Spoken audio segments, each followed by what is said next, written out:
அப்போஸ்தலனாகிய பவுல் தன்னுடைய ஊழியத்தின் பாதையிலே, தன்னுடைய ஜீவிய பிரயாணத்திலே எப்படிப்பட்ட பாடுகளின் வழியாக கர்த்தருடைய நாமத்தை மகிமைப்படுத்துகிறார் என்பதை குறித்தும், பல நெருக்கங்கள், மரண போராட்டம், எப்படி தாவீது என்கிற கர்த்தருடைய தாசன் சவுலின் குமாரனாகிய யோனத்தான் இடத்தில் சொல்லும்போது, மரணத்திற்கும் எனக்கும் ஒரு அடி மாத்திரம் இருக்கிறது என்று சொன்னது போல, இப்படிப்பட்ட ரீதியிலே அப்போஸ்தலனாகிய பவுலும் ஆதி நாட்களிலே கர்த்தர் தம்மை நடத்தி வந்த பாதையிலே அநேக உபத்திரவங்களையும் போராட்டங்களையும் சந்திக்க வேண்டியிருந்தது. இதை குறித்து இன்னொரு சுருக்கமாய் சொல்ல வேண்டுமே ஆனால், 1 கொரிந்தியரின் புஸ்தகம் 15வது அதிகாரம் 32வது வசனத்தின் துவக்கத்தில் சொல்லுகிறார், நான் எபேசுவிலே துஷ்ட மிருகங்களோட போராடினேன் என்று மனுஷர் வழக்கமாய் உங்களுக்கு நான் சொல்லுகிறேன் என்று சொன்னது மாத்திரமல்ல, அந்த போராட்டத்தை காண்பித்து கொடுக்கிறார். எபேசுவிலே துஷ்ட மிருகங்கள் என்று சொல்லும் போது, ஏதோ எபேசுவிலே கரடி, சிங்கம், காட்டுக்கழுதை அப்படி சொல்லி மிருகங்கள் அப்படின்னு சொல்லி அவர் சொல்ல வரல. நம்ம எல்லாருக்கும் தெரியும், அப்போஸ்தலர் 19வது அதிகாரம் 20வது அதிகாரத்தெல்லாம் நம்ம பார்க்கும்போது, எபேசுவிலே அவர் எவ்வளவாய் துன்பத்தை அனுபவிக்க நேரிட்டது, எபேசுவிலே சபையை எழுப்பி சபையை கட்டி கொண்டு வருவதிலே அவர் எவ்வளவாய் துன்பங்களை சகித்து கடந்து வந்தார் என்கிற காட்சியை எல்லாம் நாம் அப்போஸ்தலர் நடவடிக்கைகளில் பார்க்கிறோம். கடந்த தியானத்தில் கூட அப்போஸ்தலர் 23வது அதிகாரத்தில் அவர் கோட்டைக்குள்ளாக இழுத்து செல்லப்படுகிறார். ஏனென்றால் வெளியிலே யூதர்கள், புறஜாதிகள், விசேஷமா யூதர்கள் அவரை கொலை செய்ய வேண்டும் என்று எத்தனித்தார்கள் என்று நாம் பார்த்தோம்.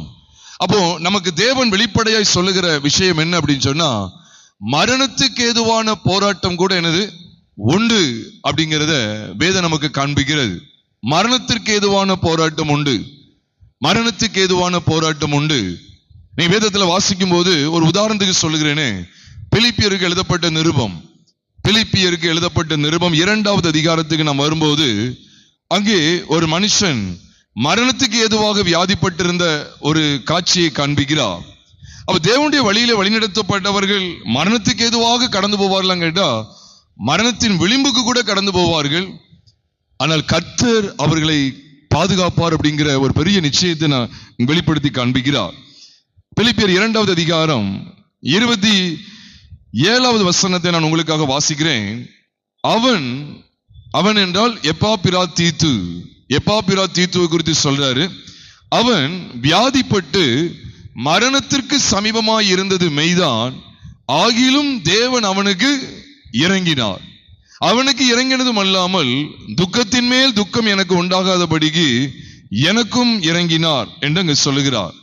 அப்ப மரணத்துக்கு சமீபமாய் இருந்தது மெய்தான்.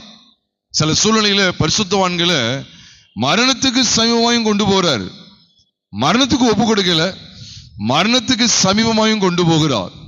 அதனாலதான் சங்கீதத்தில் கூட எழுதப்பட்டிருக்கிறது, நான் சாவாமல் பிழைத்திருந்து கர்த்தருடைய செய்கைகளை விவரிப்பேன் என்பதும் வேதத்தில் சொல்லப்பட்டிருக்கிறது.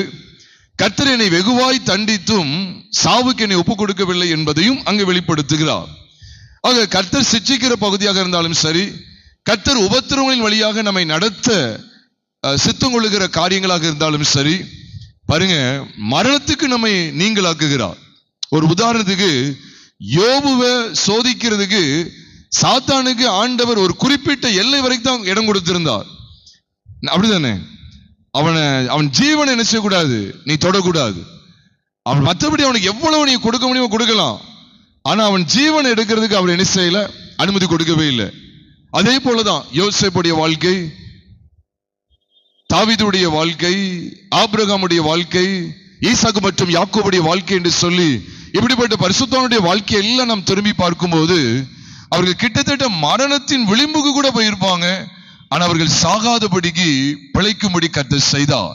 ஒரு உதாரணத்துக்கு சொல்லும் போது, 12 கோத்திரங்கள் என்று சொல்லப்படுகிற யாக்கோபின் கோத்திரத்தாரை குறித்து நாம் ஆதியாகமத்தின் புஸ்தகத்தில் படிக்கும் போது, யோசேப்பினுடைய நாட்களிலே பஞ்சம் பெருகி கொண்டே இருந்தது.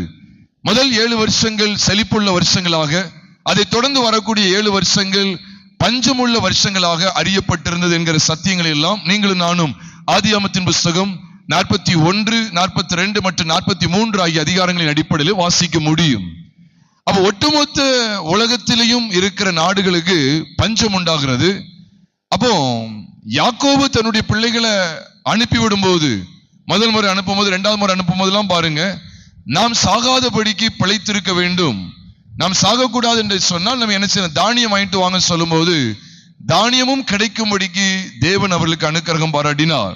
ஆக பரிசுத்தனுடைய பாதையில அநேக உபத்திரவங்கள் உண்டு.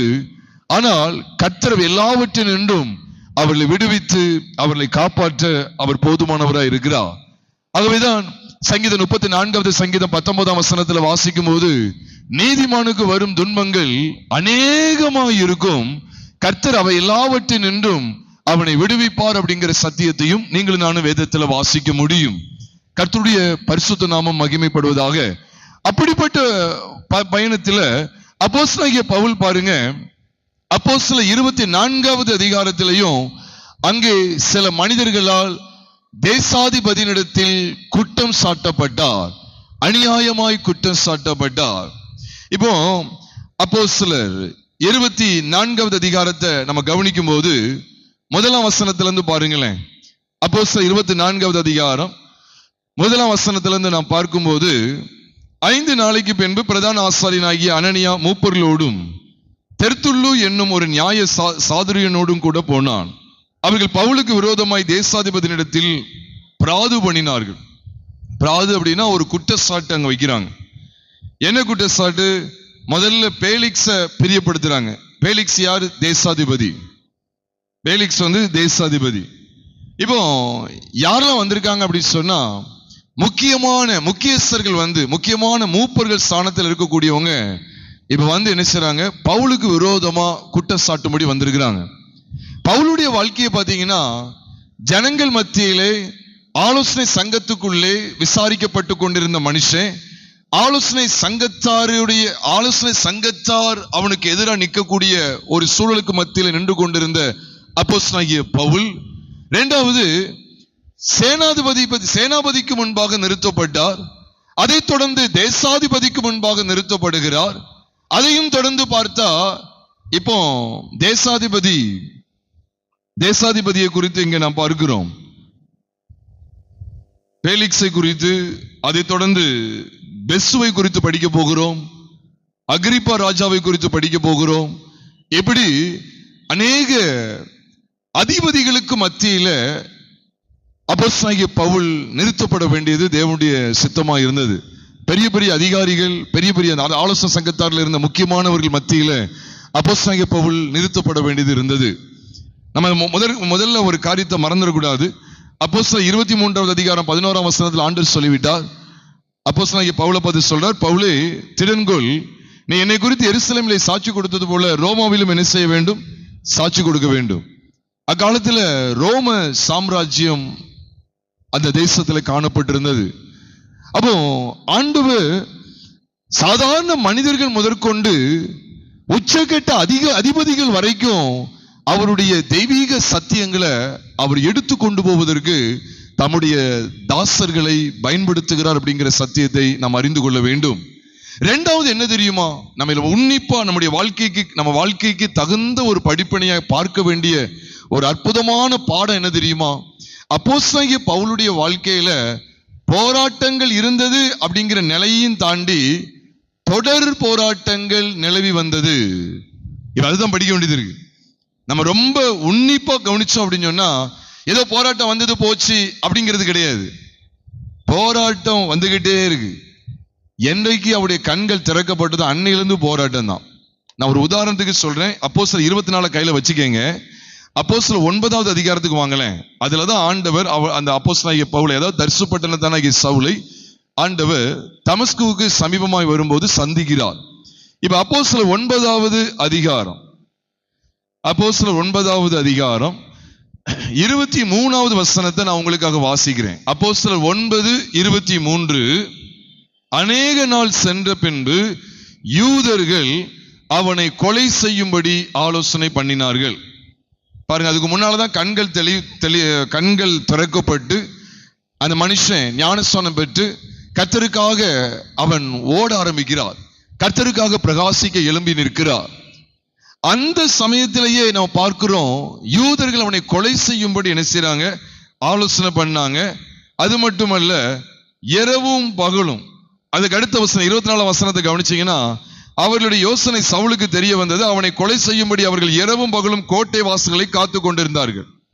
அப்ப அப்போஸ்தலர் 9வது அதிகாரத்துல இருந்து நம்ம தொடர்ந்து அப்போஸ்தலர் கடைசி அதிகாரம் வரைக்கும் கிட்டத்தட்ட பார்த்தா, அப்போஸ்தலனாகிய பவுல் என்னைக்கு ரட்சிக்கப்பட்டு ஞானஸ்நானத்தின் மேன்மைக்குள்ள வந்தாரோ, என்னைக்கு தாம் விசுவாசத்தினாலே பற்றி கொண்ட கிறிஸ்துவை மற்றவர்களுக்கும் பறைசாற்றுகிற இடத்துக்குள்ள அவர் வந்தாரோ, அது முதல் அவர் மகா போராட்டங்களை அனுபவித்து கொண்டே இருக்க வேண்டியது இருந்தது.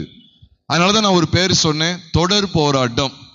போராட்டம் அப்படின்னு சொல்லி சாதாரணமா நின்று விடக்கூடாது, தொடர் போராட்டம். தொடர்ந்து அப்போஸ்தலனாகிய பவுல் கிறிஸ்துவின் நாமத்திற்காக அநேக பாடுகளை போராட்டங்களை கடந்து வந்து கொண்டிருக்கிறார். அன்னைக்கு அதை அநேகரது உணர்றது இல்லை. இந்த பூமியில நான் சொல்றேன் பிரியமானவர்களே, நம்ம சொந்த குடும்பமா இருந்தாலும் சரி, அல்லது சொந்த பந்தங்களுக்கு மத்தியில் இருந்தாலும் சரி, ஏன் சபைக்கு உள்ளே இருக்கட்டுமே, அதாவது ஏனோ தானோ என்று சொல்லி உலக பிரகாரமாய் வாழக்கூடியவர்கள் சபையில கூட 2-3 பேர் கிடப்பாங்க. எல்லாரும் பூரணர், எல்லாரும் ரட்சிக்கப்பட்டவங்க சொல்ல முடியாது. ஒரு 5-6 பேராவது உலகத்துக்கு இடம் கொடுத்துக்கிட்டே இருப்பாங்க. ஒரு 100 பேர் கொண்ட ஒரு சபையில, உதாரணத்துக்கு தான் சொல்றேன், இப்படிதான் எல்லா இடமும் நான் சொல்ல வரல, ஒரு உதாரணத்துக்கு ஒரு 90-95% அருமையாய் ஆண்டவருக்குள்ள வைராக்கியமா இருந்தாலும், ஒரு 5 பேர் பாருங்க, ஒரு பின்மாற்றத்துக்குள்ள அடிக்கடி பாவத்துல விழுந்து கொண்டு, சோதனைக்குள்ள சிக்கி கொண்டு, தடுமாறிக்கொண்டு, அப்புறம் பின்மாற்றத்துக்கு இடம் கொடுத்து பாவத்தை சந்தோஷம் அனுபவிச்சுட்டு இப்படி கடமைக்கு சர்ச்சுக்கு வந்துக்கிட்டு இப்படி இருப்பாங்க. ஆனா நீங்க எந்த இடத்தை நீங்க பார்த்தாலும் சரி, நம்முடைய சொந்த குடும்பமாக இருக்கட்டும், சொந்த பந்தங்கள் மத்தியில் இருக்கட்டும், சபைக்குள்ள இருக்கட்டும், அல்லது சமுதாயத்துக்குள்ள இருக்கட்டும், ரட்சிக்கப்படாத ஜனங்களுக்கு மத்தியில ரட்சிக்கப்பட்டவர்கள் கர்த்தருக்கு மகிமையாய் வாழ்வது என்பது லேசுப்பட்ட காரியம் அல்ல. அது கடினமான பாதை. நான் எல்லாரையும் நான் அதைரியப்படுத்தல, நான் தைரியப்படுத்த தான் வாஞ்சிக்கிறேன். இது உண்மை. இப்ப நீங்க கர்த்தருக்கு உண்மையா இருக்கீங்க, வேத வசனங்களுக்கு கீழ்ப்படிந்து நடக்கணும்னு வாஞ்சிக்கீங்க, அப்படி நீங்க வேலை ஸ்தலத்துல இருக்கீங்க வச்சுக்கோங்களேன், உங்க கூட வேலை பார்க்கிற எல்லாருமே கர்த்தருக்கு பயந்து நடக்க விரும்புவாங்களா? இல்ல. நீங்க பொய் சொல்ல மாட்டீங்க, பொய் கையெழுத்து போட மாட்டீங்க, சிலரோடு சேர்ந்து வெளியே எங்கேயாவது போக வேண்டியது இருக்கும். மற்றவங்களாம் சொல்லுவாங்க, நம்ம முதலாளி கேட்டா நீ சொல்லணும், நாங்க வேலை விஷயமா தான் அங்க போயிட்டு வந்தோம்னு சொல்லணும். நாங்க வேலை விஷயமா போயிட்டு வந்தோம்னு சொல்லுவோம். ஆமா நாங்க வேலை விஷயமா தான் போயிட்டு வந்தோம் நீ சொல்லணும். அப்படின்னு சொல்லும் போது என்ன செய்ய முடியும்? போராட்டங்களை சந்திச்சுதான் ஆகணும். அப்ப நம்ம என்ன சொல்லணும்? நான் அப்படி சொல்ல மாட்டேன், நம்ம எதுக்காக வெளியே போனோமோ அதை மட்டும் தான் நான் சொல்லுவேன், மற்றபடி பொய்யில் எனக்கு சொல்ல தெரியாது அப்படின்னு சொல்லும் போது 1-2 விஷயங்கள் தப்பும். அதுக்கப்புறம் கூட இருக்கிறவங்களே நம்மளை நெருக்க ஆரம்பிப்பாங்க, கூட இருக்கிறவங்களே நமக்கு விரோதமா எழும்ப ஆரம்பிப்பாங்க. இது வேலை ஸ்தலத்துல மட்டும் இல்ல, சொந்த குடும்பத்துல கூட சில குடும்பங்கள் அப்படி நடக்கும், சொந்த பந்தங்களுக்கு மத்தியில கூட நடக்கும். இப்ப சில சூழ்நிலையில பாருங்க, உங்களுக்கு நமக்கு கர்த்தர் தான் முக்கியம் சொல்லிட்டு நம்ம சர்ச்சினுடைய காரியங்களுக்கு முக்கியத்துவம் கொடுத்து ஒரு ஆராதனைக்கோ அல்லது ஒரு விசேஷித்த கூட்டத்துக்கோ அல்லது உபவாச ஜபத்துக்கோ இப்படி நம்ம கூடி வந்திருப்போம். ஆனா இது நிமித்தமா சொந்த பந்தங்கள் என்ன சொல்லுவாங்கன்னா, நான் நேற்றே போன் போட்டு சொன்னேனே, நான் இத்தனை மணிக்கு நான் உங்க வீட்டுக்கு வருவேன்னு சொன்னேன், நான் வருவேன்னு சொல்லிட்டு நீ உனக்கு சர்ச்சு தான் முக்கியம், ஆண்டவர் தான் முக்கியம் சொல்லி நீ போயிட்டியே, இது நியாயமா இருக்கா அப்படின்னு கேட்டா, இல்ல முதல்ல நான் ஆண்டோடைய சமூகத்துக்கு நான் போகிறதா முக்கியம், ஏன்னா இது எனக்கு முக்கியமானது. ஞாயிற்றுக்கிழமை ஆராதனை நான் யாருக்காகவும் எதுக்காகவும் நினைச்ச மாட்டேன், தவிர்க்கவே மாட்டேன். கட்டாயமா அது கர்த்தருடைய நாள், நான் கர்த்தருக்கு நான் கொடுத்தே ஆவேன்னு சொல்லி அதுல நம்ம தீர்மானமா இருக்க முடியுமா? அதுல நம்ம உறுதியா இருக்க முடியுமா? நிறைய சோதனைகள் நம்மளை என்ன செய்யுதுன்னா நம்மளை கீழே விழ தள்ளுகிறது பிரியமானவர்களே. அதனால அப்போஸ்தலன் பவுலுடைய வாழ்க்கையை பாருங்க, எதுவுமே அவர் அசைக்க முடியல. எத்தனை இன்னல்கள் வந்தாலும் சரி, எவ்வளவு போராட்டங்கள் வந்தாலும் சரி, அவர் வீதியில மாத்திரமல்ல, அரண்மனைக்குள்ள வந்தாலும் சரி, கோட்டைக்குள்ள வந்தாலும் சரி, அங்கேயும் அவருடைய ஊழியம் தொடர்ந்து கொண்டே இருக்கிறது. அப்போ தொடர் போராட்டத்திற்கு மத்தியிலே தொடர் ஊழியம், தொடர் போராட்டத்திற்கு மத்தியிலே தொடர் பிரசங்கம். போராட்டமும் நின்ற மாதிரி இல்லை, பிரசங்கமும் நின்ற மாதிரி இல்லை. இதுதான் பிரியமான நமக்கு ஒரு பெரிய படிப்பினை. அப்போஸ்தலனாகிய பவுல இந்த நாட்கள்ல நம்ம வேதபாட பகுதியில நம்ம தியானிக்கிறோம் அப்படி சொன்னா நமக்கு கிடைக்க பெறுகிற அருமையான வெளிச்சம் என்ன தெரியுமா? தொடர் போராட்டம் இருந்துகிட்டே இருக்கு, ஆனா தொடர் விசுவாசம் அங்கே வளர்ந்து கொண்டே இருக்கிறது.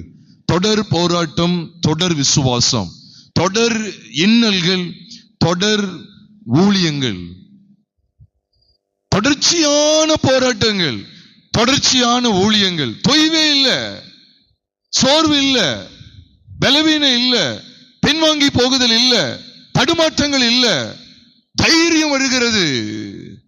இதெல்லாம் நாம் பார்க்க பார்க்க பார்க்க எவ்வளவாய் தேவனுக்குள்ளாக அப்போஸ்தலனாகிய பவுலுடைய வாழ்க்கை ஸ்திரப்பட்டிருக்கிறது. பிரியமானவர்களே, நம்ம ஒரு சின்ன காரியத்துக்கு தோண்டு போயிருந்தோம், சின்ன காரியத்துக்கு தோண்டு போயிருந்தோம். வேதத்துல வாசு பாருங்க, நான் பார்த்து அதிசயப்பட்ட ஒரு சம்பவம், உண்மையிலே பார்த்து ரொம்ப அதிசயப்பட்ட ஒரு சம்பவம் நியாயாதிபதிகளின் புஸ்தகம் 20வது அதிகாரத்தில் சொல்லப்பட்டிருக்கிறது. நான் உண்மையாவே நான் பார்த்து ஆச்சரியப்பட்டேன். நியாயாதிபதிகள் 20வது அதிகாரத்துக்கு நீங்க வேதத்தை திருப்பினீங்கன்னா 19வது அதிகாரத்துல ஒரு சம்பவம் நடக்கு. நான் அதை சத்தன சுருக்கமாய் சொல்லுகிறேன். அங்கே கிபியாவின் குடிகள் என்ன செய்றாங்க தெரியுமா? கிபியாவின் குடிகள்ல பெரும்பாலும் அங்க பென்யமீன் இருந்தாங்க. நல்ல ஞாபகம் வச்சுக்கோங்க. அங்கே ஒரு மனுஷன், லேவி கோத்திரத்தை சேர்ந்த ஒரு மனுஷன், அவன் என்ன செய்யறான் அப்படின்னு சொன்னா, தன்னுடைய மறுமனையாட்டிய அழைத்து கொண்டு வருகிறான். ஒரு லேவியன். நியாயாதிபதிகள் 19வது அதிகாரம் 1ஆம் வசனத்துல பார்க்கிறோம்.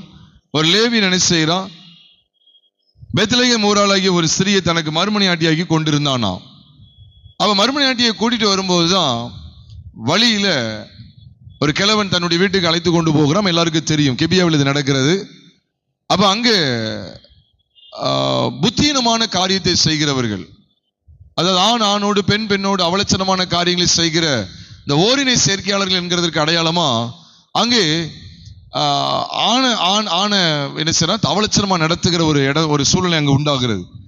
அப்போ கிழவன் என்ன செய்றான், என்கிட்ட இருக்கிற கன்னியாஸ்திரி கூட நான் என்ன செய்றேன், நான் வெளியே அனுப்புறேன்னு சொல்லும் போது அவங்க அதை மறுக்கிறாங்க.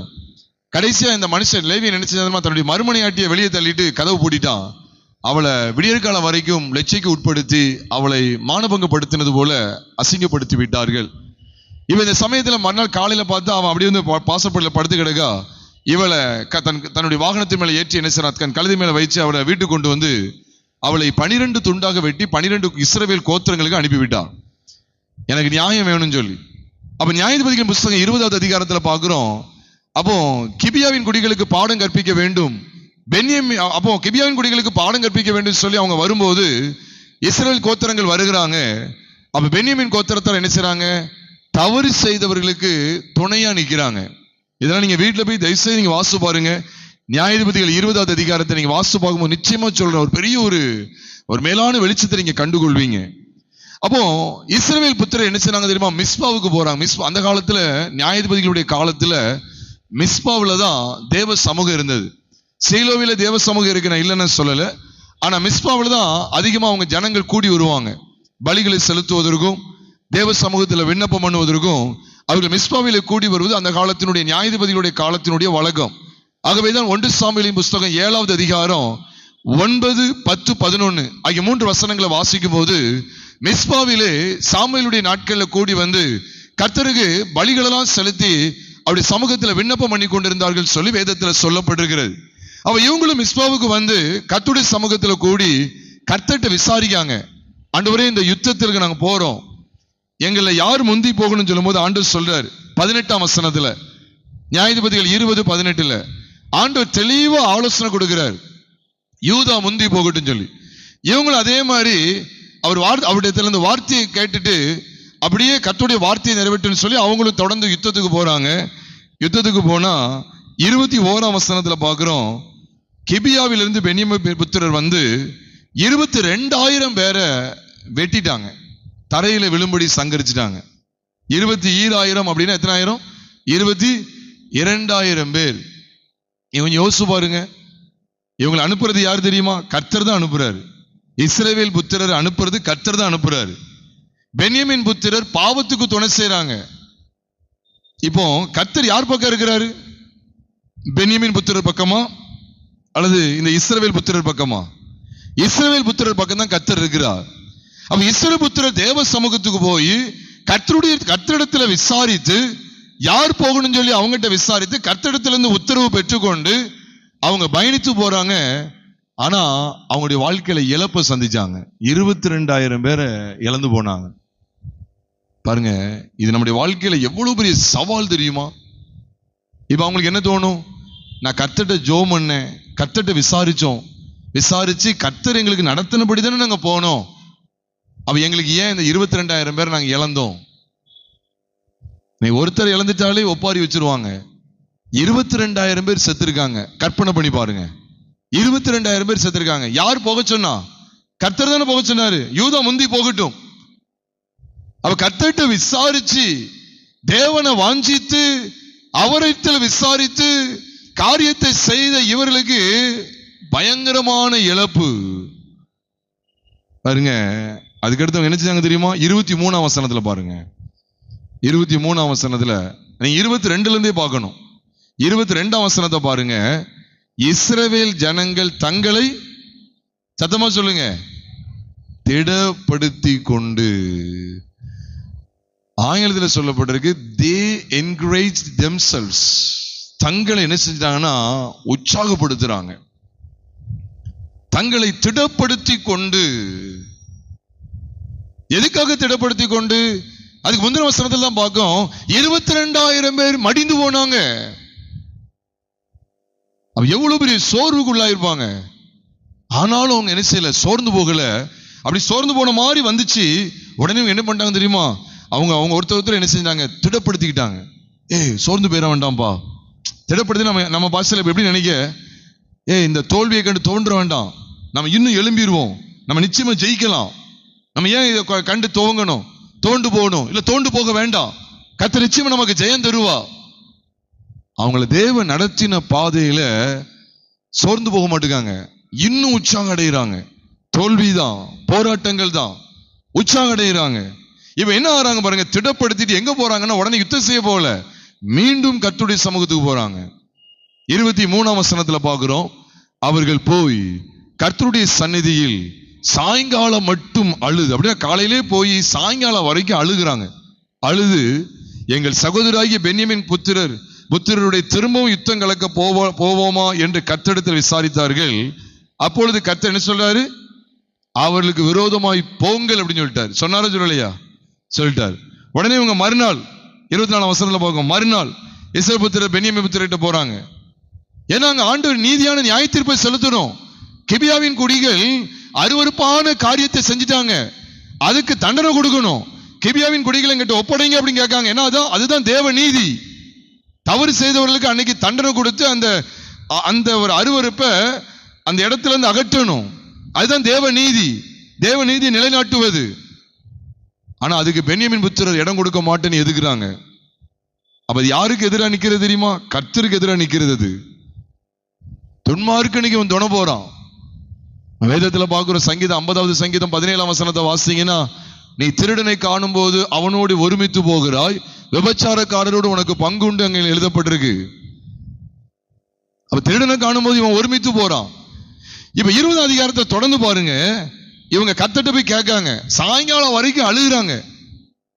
முதல்ல அழுதாங்களா? முதல்ல அழல. 18ஆம் வசனத்துல அழல, சாதாரணமா போய் விசாரிக்காங்க. கர்த்தர் யூதா முந்தி போட்டுன்னு சொல்றாரு. அப்படின்னா போக கூடாதுன்னு சொல்லல, போங்க தான் சொல்றாரு. யூதா முந்தி போகட்டும். போனா 22,000 பேர் செத்து மடிஞ்சிட்டாங்க.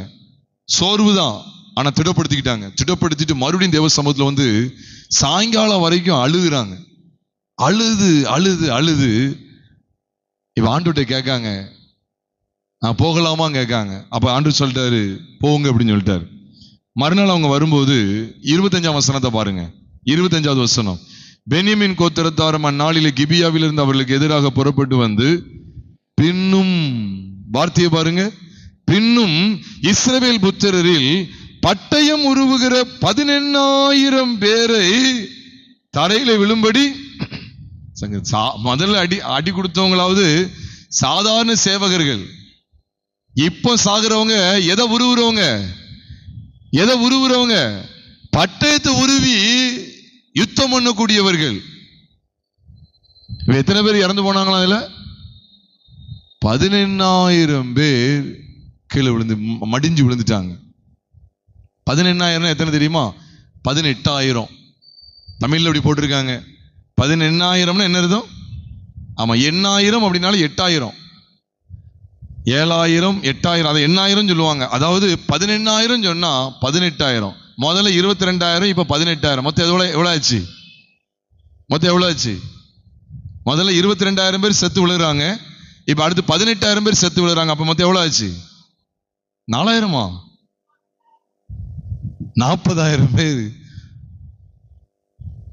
கர்த்தர் தான் போக சொல்றாரு. இவங்களுக்கு எப்படி இருக்குன்னு யோசிச்சு பாருங்க.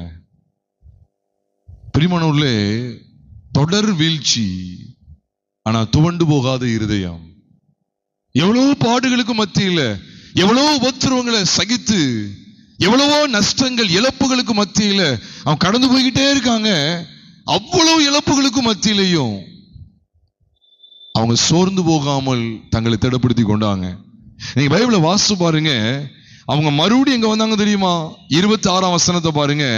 அப்பொழுது இஸ்ரவேல் புத்திரர் ஆகிய சகல ஜனங்களும் புறப்பட்டு தேவனுடைய வீட்டிற்கு போய், பாருங்க எவ்வளவு மனிதர்களை இழந்து போய் நிக்க. 40,000 பேர் செத்துட்டாங்க. முதல்ல ஒரு பெரிய இழப்பு, அதுக்கப்புறம் உள்ள இழப்பு பயங்கரமான இழப்பு. நீங்க நினைச்சிடாதீங்க 22,000 பேர் இழந்தாங்க, அப்புறம் 18 தானே நினைச்சிடாதீங்க. இவங்க பட்டயம் உருவக்கூடியவங்க, அப்படின்னா யுத்தத்துல பிரதானமானவங்க, யுத்தத்துக்குள்ள விசேஷமானவங்க. 40,000 பேர் செத்துட்டாங்க, ஆட்களை இழந்தாங்க, அங்க பலன் வலிமையை இழந்து போறாங்க. ஆனா தேவ சமூகத்தை அவங்க இழக்கவே இல்லை. முதல்ல எப்படி தேவ சமூகத்துக்கு வந்து நின்று கர்த்தர்கிட்ட பேசினாங்களோ அதே போல அடுத்த இழப்புக்கு மத்தியிலே வந்து பேசுறாங்க. அதுக்கு அடுத்து இழப்பு வருது, அப்பவும் சோர்ந்து போகாம தேவனுடைய வீட்டுக்கு போயிட்டாங்க. மறுபடியும் தேவனுடைய வீட்டுக்கு போய் அங்கே கர்த்தருடைய சந்நிதியில் அழுது, 26ஆம் வசனத்தை பாருங்க. கர்த்தருடைய சந்நிதியில் அழுது தரித்திருந்து அன்று சாயங்காலம் மட்டும் உபவாசித்து கர்த்தருடைய சந்நிதியில் சர்வாங்க தகன பலிகளையும் சமாதான பலிகளையும் இட்டு கர்த்தரிடத்தில் விசாரித்தாங்க. அதுக்கப்புறம் கர்த்தர் சொல்றாரு, நீங்க போங்க போங்கன்னு மொழி சொல்றாரு. கர்த்தர் சொல்றார் போங்கள். 28வது வசனத்தின் கடைசி பகுதியில நாளைக்கு அவர்கள் உங்கள் கையில் ஒப்பு கொடுப்பேன்னு சொன்னார். அதே போல பென்யமீனை உங்க கையில் ஒப்பு கொடுத்துட்டார். நமக்கு ஒரு கேள்வி வரும், என்னையா 3வது முறை தானே, முதல் முறை போறாங்க, ஆண்டுகிட்ட விசாரிக்காங்க, தோல்வி. 2ஆம் முறை போய் விசாரிக்காங்க, அதுலயும் தோல்வி. 3ஆம் முறை போய் விசாரிக்காங்க, அப்பதானே ஜெயம் கொடுக்கிறாரு. அப்பமே போக சொல்லியிருக்க வேண்டியதானே, 3ஆவது முறையே போக சொல்லியிருக்கலாம்ல. முதல்ல 2 முறை ஏன் போக சொன்னாரு? பிரியமானவர்களே, ஆண்டு நமக்கு நிறைய படிப்பினைகள் நமக்கு தருகிறா. நீங்க அவங்க ஆட்களை தான் இழந்திருப்பாங்க, ஆனா ஆண்டவர் அவங்க இழந்தே போகல. தெரியுமா உங்களுக்கு? நீங்க நமக்கு ஒரு இழப்பு அப்படின்னா என்னத்தை ஆண்டவரை தேட, என்னத்தை சச்சின்னு சொல்லி போக, இவரை தேடி தேடிதான் நமக்கு இவ்வளவு நஷ்டம் வந்துட்டு அப்படின்னு சொல்லி இன்னைக்கு சொல்லிடுவோம். நீ பெரும்பாலும் அப்படிதான் சொல்லுவாங்க. ஆனா இந்த கூட்டத்தை கவனிங்க, தொடர் இழப்பு, ஆனா தொடர் தேவ சமூகம். தொடர் இழப்புக்கு மத்தியில தொடர் தேவ சமூகம், தொடர் தேவ சமூகம், தொடர் தேவ சமூகம். விடவே மாட்டுக்காங்க. நீங்க அவங்களுடைய ஆவிக்குரிய வாழ்க்கை தரம் எவ்வளவு அதிகமா உயர்ந்திருக்குங்கிறத நீங்க இதுல பார்க்கலாம். எப்படி? முதல்ல சாதாரணமா போய் கர்த்தர்ட்ட விசாரிக்காங்க. 2வது எப்படி விசாரிக்காங்க தெரியுமா? சாயங்காலம் மட்டும் அழுது. அப்படின்னு என்ன அர்த்தம்? பல மணி நேரம் கொடுக்காங்க, பல மணி நேரம் தேவ சமூகத்துக்கு கொடுக்காங்க. முதல்ல சாதாரணமா போய் விசாரிக்காங்க. கர்த்தர் என்ன சொல்ற? யூதா முந்தி போட்டுன்னு சொல்றாரு. இவங்க ஜெப வாழ்க்கை இன்க்ரீஸ் ஆயிட்டே இருக்கு, பெருகிக்கிட்டே இருக்கு. முதல்ல இருந்த ஜெப வாழ்க்கையை விட அடுத்த ஜெப வாழ்க்கை பெருகிட்டா பெருகலையா சொல்லுங்க? இழப்பு எவ்வளவுக்கு அதிகம் வருதோ இவங்க தேவனுடைய சமூகத்தில் இன்னும் பெருகிறாங்க. ஆனா இன்னைக்கு அப்படியே மாத்தி தலைகளை நடக்கு. எவ்வளவு தூரம் உபத்திரம் வருதோ அவ்வளவு தூரம் ஜெப நேரம் என்ன செஞ்சிடும்? குறைஞ்சிரும். 2 மணி நேரம் ஜெபம் பண்றவங்க பிரச்சனை போராட்டங்களை கண்டு என்னத்தை போட்டு ஜெபிக்கன்னு சொல்லி அது 1.5 மணி நேரம் ஆகும். அதுக்கப்புறம் பிரச்சனை வருதா 1 மணி நேரம், இன்னும் தாங்க முடியாத பிரச்சனையா 1/2 மணி நேரம். அப்புறம் சுத்தமா ஜெப வாழ்க்கை இருக்காது. ஆனா பாருங்க இவங்களுடைய வாழ்க்கை பார்த்தீங்களா? இழகுறாங்க, இழப்பு வருது. இழப்பு எந்த அளவுக்கு வந்துகிட்டே இருக்கோ அந்த அளவுக்கு இவங்களுடைய ஆவிக்குரிய வாழ்க்கையினுடைய தரம், தேவனை பற்றி கொண்டிருக்கிற விசுவாச ஜீவியம் தொடர்ந்து பெருகிக்கிட்டே இருக்கு. இதைத்தான் அப்போஸ்தலனாகிய பவுலுடைய வாழ்க்கையில நீங்கள் நானும் பார்க்கிறோம். அது என்னங்கிறத உங்களுக்கு பகிர்ந்துக்கிறேன், சுருக்கமா சொல்லி முடிக்க இருக்கிறேன். அவன் நியாயாதிபதிகள் 20 அதிகாரத்துல எவ்வளவு பெரிய படிப்பினை வச்சிருக்காரு பாத்தீங்களா? அப்ப முதல்ல அவங்க சாதாரணமா போய் கர்த்தர்ட்ட விசாரிக்காங்க. ரெண்டாவது எப்படி விசாரிக்காங்க? மணிக்கணக்கான நேரத்தை அழுகைக்கு செலவழிக்காங்க. தேவ சமூகத்துல அழுகுறாங்க. சாயங்காலம் மட்டும் அழுது கர்த்தர்ட்ட விசாரிக்காங்க. அதுக்கப்புறமும் இழப்பு. அதுக்கடுத்து என்ன செய்றாங்க தெரியுமா? யாராவது சொல்லிருக்கலாம்ல, ஐயா இனிமே தேவ சமூகம் யாரும் சொல்லாத, முதல்ல இப்படிதான் தேவ சமூகத்துக்கு போகணும், தேவ சமூகத்துக்கு போகணும், தேவன்ட்ட விசாரிக்கணும்னு சொன்னீங்க. அப்படிதான் விசாரிச்சோம். எத்தனை ஆயிரம் பேரை இழந்துட்டோமே. சரி அதாவது போதும் அப்படின்னு சொல்லி திடப்படுத்திட்டு மறுபடியும் தேவ சமூகத்துக்கு போனோம். தேவன் தான் முக்கியம், தேவன் தான் முக்கியம் அப்படி போனோம். பாருங்க, மறுபடியும் எவ்வளவு இழப்புகளை சந்திச்சிட்டோம். இனிமே யாராவது தேவன் தேவன் சொன்னீங்க அப்படின்னு சொல்லி அவங்க சொல்லல. அவ்வளவு இழப்புகளுக்கு மத்தியிலையும் தேவனை உறுதியாய் பற்றி கொண்டு நடந்தார்கள் பிரியமானவர்களே. அதனாலதான் பார்க்கிறோம். அதுக்கடுத்து அவங்க ஜெப வாழ்க்கை, அவங்க தேவனை பற்றி கொண்டிருக்கிற அனுபவம் எப்படி இன்க்ரீஸ் ஆயிடுச்சு அப்படின்னு சொன்னா அழகா சொல்லியிருக்கு பாருங்க. 26வது வசனத்துல கர்த்தருடைய சந்நிதியில் அழுது தரித்திருந்து உபவாசித்து சர்வாங்க தகன பலிகளையும் சமாதான பலிகளையும் இட்டு, இதெல்லாம் ஆரம்பத்துல உண்டா? உபவாசிச்சாங்களா? தரிச்சிருந்தாங்களா? பலிகளை செலுத்தினாங்களா? இல்ல. நீ உன்னிப்பா கவனிச்சு பாத்தீங்கன்னா அவங்க முதல் முறை தேவனை அணுகின விதம் கொஞ்சமா இருந்தது. அதுக்கடுத்து தேவனை அணுகின விதம் அதிகமா இருந்தது. அதுக்கப்புறம் மூணாவது தேவனை அணுகின விதம் அதிகம் அதிகம் அதிகம் அதிகமா இருந்தது.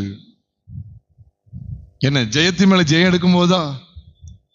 தோல்விக்கு மேல தோல்வியை சந்திக்கும் போது, பிரச்சனைகளுக்கு மேல பிரச்சனைகள் வந்து கொண்டிருக்கும் போது, இழப்புக்கு மேல இழப்பு வரும்போது, நீங்க நம்ம வீட்டுல யாராவது ஒருத்தன் வேலை இழந்துட்டா போதும், நானும் எவ்வளோ ஜோம் பண்ணேன், ஏசப்பா ஏன் தான் இப்படி செய்யறாரோ, ஏசப்பா ஏன் தான் இப்படி செய்யறாரோ, உடனே என்ன வேலையில நஷ்டம், தொழில நஷ்டம் இல்ல.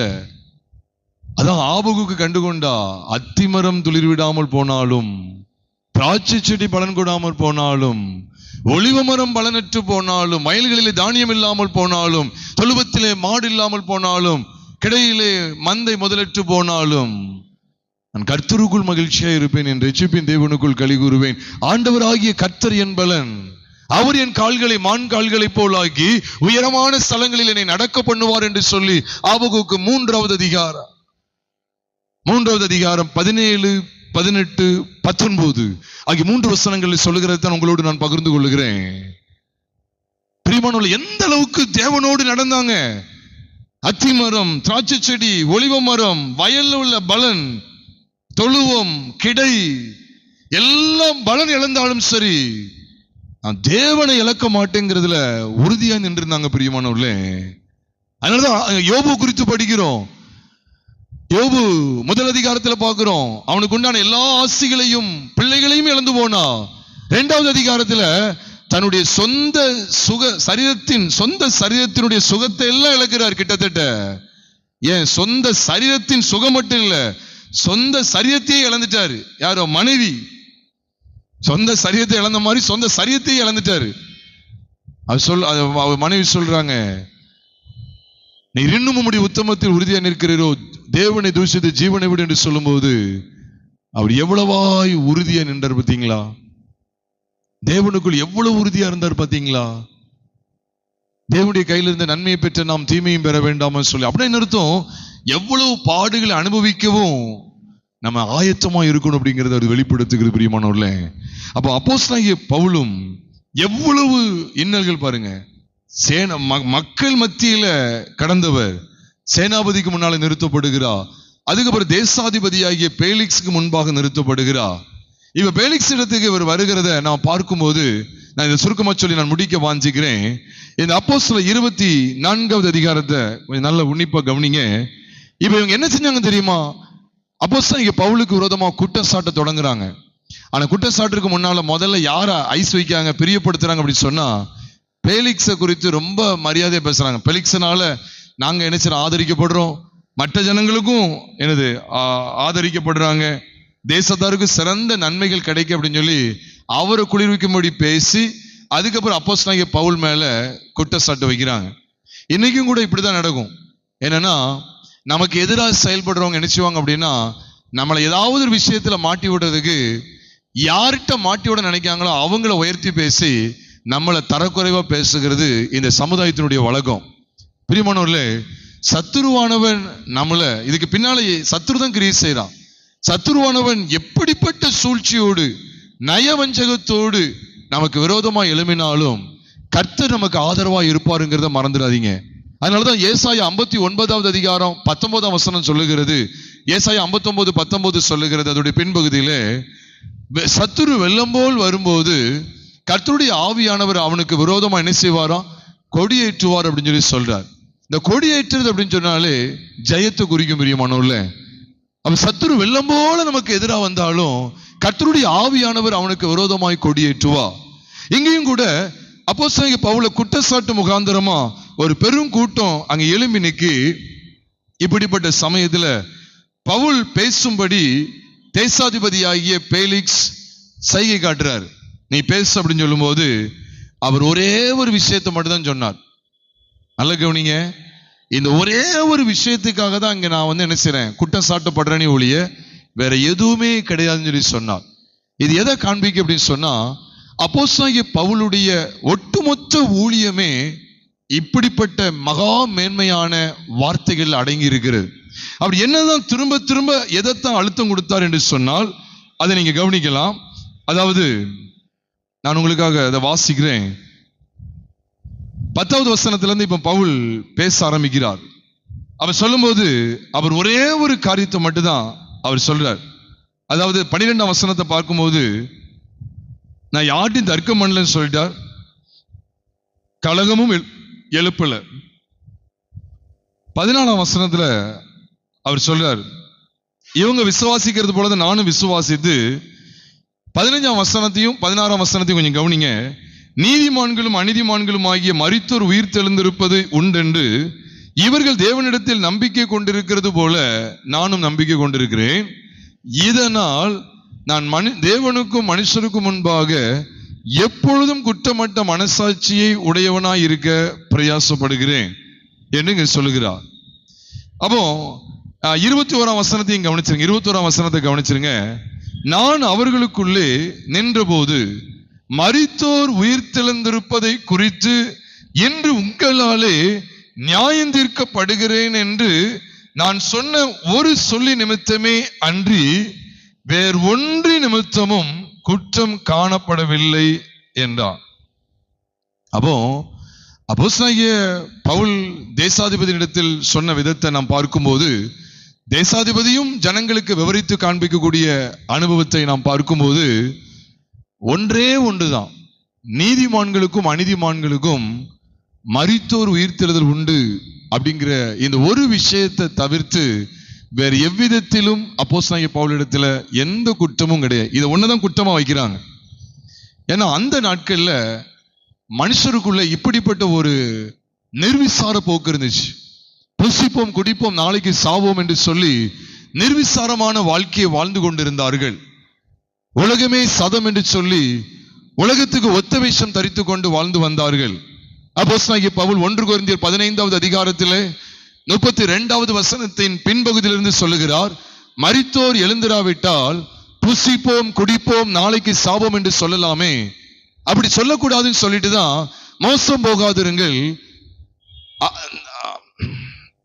போகாதிருங்கள், ஆகாத சம்பாஷணை நல்லொழுக்கங்களை கெடுக்கும், நீங்கள் பாவம் செய்யாமல் நீதி கேட்க விழித்துக் கொண்டு தெளிந்த புத்தி உள்ளவர்களாய் இருங்கள் என்று சொல்லி அங்க சொல்லுகிறதை நாம் பார்க்கிறோம்.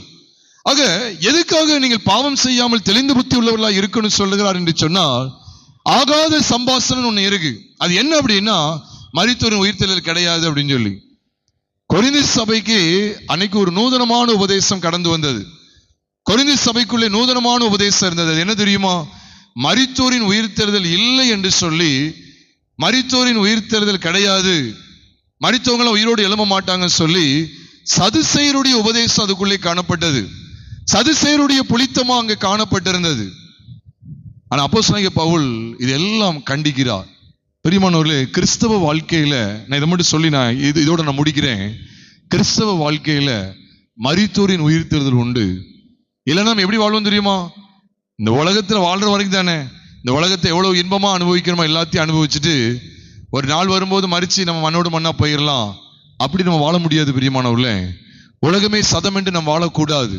ஏனென்றால் இந்த பூமியில நாம் வாழ்கிறோம் என்றால் நாம் வாழ்கிற ஒவ்வொரு நடக்கையும் குறித்து, நம்முடைய பேசுகிற ஒவ்வொரு வார்த்தையும் குறித்து நியாயத்தீர்ப்பு நாளில் கணக்கு ஒப்புவிக்க வேண்டும். அதாவது மத்திய எழுதின சுவிசேஷம் 12வது அதிகாரம் 36வது வசனத்தை வாசிக்கும் போது, மனுஷர் பேசும் வீணான வார்த்தைகள் யாவையும் குறித்து நியாயத்தீர்ப்பு நாளிலே கணக்கு ஒப்புவிக்க வேண்டும் என்று அங்கு எழுதப்பட்டிருக்கிறது. 2 கொரிந்தியரின் புஸ்தகம் 5வது அதிகாரம் 10வது வசனத்தை நாம் வாசிக்கும் போது, சரீரத்தில் அவனவன் செய்த நன்மைக்காவது தீமைக்காவது தக்க பலனை அடையும்படிக்கு நாம் எல்லாரும் கிறிஸ்துவின் நியாயாசனத்திற்கு முன்பாக வெளிப்பட வேண்டும் என்று அங்கு எழுதப்பட்டிருக்கிறது. யோவான் சுவிசேஷம் 5வது அதிகாரம் 29வது வசனத்தை நீங்கள் வாசிப்பீர்கள் என்றால் 28 மற்றும் 29 ஆகிய 2 வசனங்களை வாசிக்கும் போது வேதம் சொல்லுகிறது, இதை குறித்து நீங்கள் ஆச்சரியப்பட வேண்டாம், பிரேத குழியில் உள்ள அனைவரும் அவருடைய சத்தத்தை கேட்கும் காலம் வரும், அப்பொழுது நன்மை செய்தவர்கள் ஜீவனை அடையும்படி எழுந்திருக்கிறவர்களாகவும் தீமை செய்தவர்கள் ஆக்கினை அடையும்படி எழுந்திருக்கிறவர்களாகவும் புறப்படுவார்கள் என்று சொல்லி யோவான் 5வது அதிகாரம் 28 மற்றும் 29 ஆகிய வசனங்கள் சொல்லுகிறது. அதே போலதான் தானியேல் புஸ்தகம், தானியேல் 12வது அதிகாரம் 2வது வசனத்தை நாம் வாசிக்கும் போது, பூமியின் தூளிலே நித்திரை பண்ணுகிறவர்களாகிய அநேகரில் சிலர் நித்திய ஜீவனுக்கும் சிலர் நித்திய நிந்தைக்கும் இகழ்ச்சிக்கும் எழுந்து போவார்கள் என்று சொல்லி அங்கே மரித்தோரின் உயிர்த்தெழுதலை குறித்து அருமையான வெளிப்பாட்டை தானியேல் தீர்க்கதரிசிக்கு தேவன் வெளிப்படுத்தினார். தானியேல் தீர்க்கதரிசி மூலமாய் மாத்திரமல்ல, கர்த்தராகிய இயேசு கிறிஸ்து இதை வெளிப்படுத்தினார். அப்போஸ்தலனாகிய பவுல் மூலமாய் மரித்தோரின் உயிர்த்தெழுதல் வெளிப்படுத்தப்பட்டிருக்கிறது. ஆக இந்த நாளில் நமக்கு ஒரு முக்கியமான செய்தி உண்டு. அது என்ன தெரியுமா? அப்போஸ்தலனாகிய பவுல் தொடர் போராட்டத்திற்கு மத்தியிலே தொடர் செய்தியை வைத்திருந்தார். அந்த தொடர் செய்தி என்ன தெரியுமா? மரித்தோரின் உயிர்த்தெழுதல். அப்படின்னு என்ன அர்த்தம்? மறுமையிலே நமக்கு ஒரு வாழ்வு உண்டு. நரகம் பரலோகம் என்கிற 2 இடங்கள் உண்டு. நம்ம எல்லாருக்கும் தெரியும், மத்தேயு 25வது அதிகாரத்தில் 3 சம்பவங்களை சொல்லுகிறார். அங்கே 5 புத்தி உள்ளவர்கள், 5 கன்னிகைகள் புத்தி இல்லாதவர்கள், பிரயோஜனமான ஊழியக்காரர்கள், பிரயோஜனமற்ற ஊழியக்காரன், பொல்லாத ஊழியக்காரன், செம்மறியாடுகள் வலது பக்கத்தில், வெள்ளாடுகள் இடது பக்கத்தில். இப்படி மத்தேயு 25வது அதிகாரத்துல 3 கூட்ட மக்களை காண்பித்துக் கொடுக்கிறார். மூன்று கூட்டங்களை காண்பித்துக் கொடுக்கிறார். அந்த 3ஐயும் கவனிச்சு பாருங்க. அதுல 3 இடங்கள்லையும் 2 கூட்டமாய் காண்பித்துக் கொடுக்கிறார். எதற்காக சொல்லுகிறேன் என்று சொன்னால், நியாய தீர்ப்பு உண்டு. கர்த்தர் தம்முடைய பரிசுத்தவான்களோடு கூட வருவார். மரித்தோரின் உயிர்த்தெழுதல் உண்டு. ஆகவேதான் 1 தெசலோனிக்கேயர் 4வது அதிகாரம் 16, 17, 18 ஆகிய 3 வசனங்களை வாசிக்கும் போது, கர்த்தர் தாமே ஆரவாரத்தோடும் பிரதான தூதனுடைய சத்தத்தோடும் தேவ எக்காலத்தோடும் வானத்திலிருந்து இறங்கி வருவார். அப்பொழுது கிறிஸ்துவுக்குள் மரித்தவர்கள் முதலாவது எழுந்திருப்பார்கள். பின்பு உயிரோடு இருக்கும் நாமும் ஆகாயத்திலே மேகங்கள் மேல் அவர்களோடு கூட எடுத்துக் கொள்ளப்பட்டு இவ்விதமா எப்பொழுதும் கர்த்தருடனே கூட இருப்போம். ஆகையால் இந்த வார்த்தைகளினாலே ஒருவரை ஒருவர் தேற்றுங்கள் என்று வேதத்தில் எழுதப்பட்டிருக்கிறது. ஆக பிரியமானவர்களே, மரித்தோரின் உயிர்த்தெழுதல் உண்டு. மரித்தோரின் உயிர்த்தெழுதல் உண்டு. ஏசாயா புஸ்தகத்தில் வாசிக்கிறோம், பூமி மரித்தோரை புறப்பட பண்ணும் என்று ஏசாயா தீர்க்கதரிசிக்கு ஆண்டு வெளிப்பாடு கொடுத்தா. இதை கேட்கிற அருமையானவர்களே, இந்த பூமியில ஏனோதானம் என்று சொல்லி நாம் வாழ்ந்துவிட முடியாது. மரித்தோரின் உயிர்த்தெழுதலிலே நம்மை ஆண்டவர் எங்கே கொண்டு சேர்ப்பா? அவரோடு கூட எடுத்துக்கொள்வாரா அல்லது நித்திய ஆக்கினைகளை தள்ளுவாரா? இதை ஆராய்ந்து பார்க்க அழைக்கப்பட்டிருக்கிறோம். நாம் இந்த பூமியில எப்படி வாழ்ந்து கொண்டு வருகிறோம்? இதை குறித்த செய்தியை தான் அப்போஸ்தலனாகிய பவுல் அன்றைக்கு பிரசங்கம் பண்ணினார். நாமும் கூட இந்த செய்தியின் மூலமாய், ஆண்டவரே, நீதிமான்களுக்கும் அநீதிமான்களுக்கும் மரித்தோரின் உயிர்த்தெழுதல் உண்டே, நான் நீதிமான்கள் அப்படிங்கிற அந்த ஸ்தானத்தில் இருக்க போகிறேனா? தேவனை பற்றி கொண்டு தேவனை சார்ந்து எவ்வளவு கஷ்டங்கள் வந்தாலும் தேவனையே சார்ந்து கொண்டு பரிசுத்தமாய் வாழ்ந்து நீதிமான்களின் உயிர்த்தெழுதலிலே பங்கடைய போகிறேனா? அல்லது இந்த பூமியில ஏனோதானம் சொல்லி வாழ்ந்து உலகத்தின் இச்சைகளுக்கு இடம் கொடுத்து பாவத்தின் மேல் பாவத்தை செய்து அநீதிமான்களுடைய உயிர்த்தெழுதலை நான் பங்கடைந்து நான் நித்திய ஆக்கினை அடைய போகிறேனா என்பதை சிந்தித்து பார்த்து நம்முடைய வாழ்க்கையை நாம் அர்ப்பணம் செய்வோம்.